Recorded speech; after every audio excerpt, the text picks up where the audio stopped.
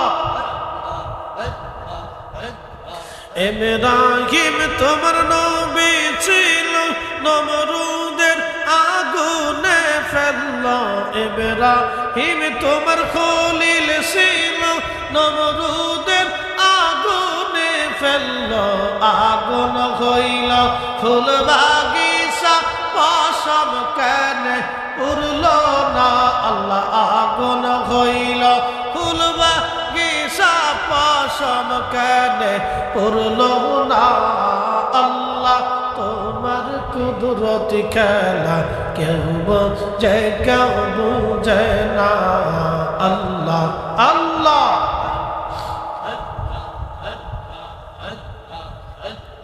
কাউকে রাখো গাছ তলাতে কাউকে রাখো বালাখানায় আল্লাহ কাউকে রাখো গাছ তলাতে কাউকে রাখো বালাখানায় আল্লাহ তোমার কুদরতি খেলা কেউ বোঝে কেউ বুঝে না আল্লাহ আল্লাহ আল্লাহ